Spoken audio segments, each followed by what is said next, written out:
Salut les pêcheurs, alors aujourd'hui on va parler d'une question qui revient très souvent et qui est une très grosse erreur quand on pêche le calamar ou la sèche. Quand on pêche le calamar ou la sèche, on nous demande si il faut ferrer à la touche. Oui, oui, oui, oui, oui, oui, oui, il faut ferrer à la touche. Tout simplement parce que il arrive très souvent que ces petites bestioles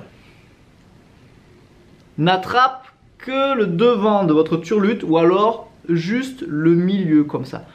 Ou encore plus vicieux, elles attrapent la turlute du bout des tentacules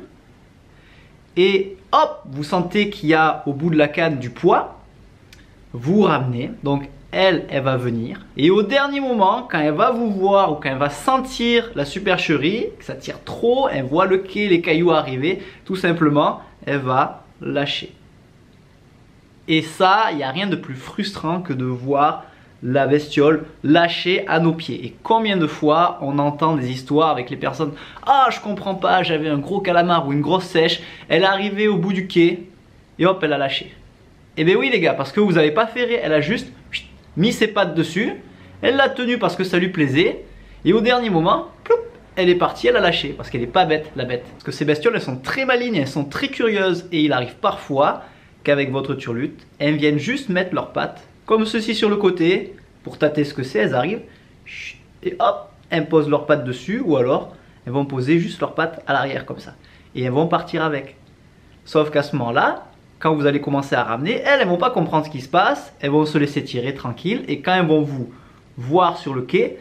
floup, elles vont retirer leurs pattes et elles vont partir doucement. Alors, faut pas non plus ferrer de suite immédiatement à la touche, parce qu'en fait, ça arrive très souvent, notamment avec les calamars en fait, qu'ils attrapent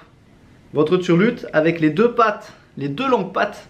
en fait qu'ils ont, pour ensuite les ramener vers leur bouche et pouvoir les manger. Donc oui, ferrer et ferrer un peu fort, parce que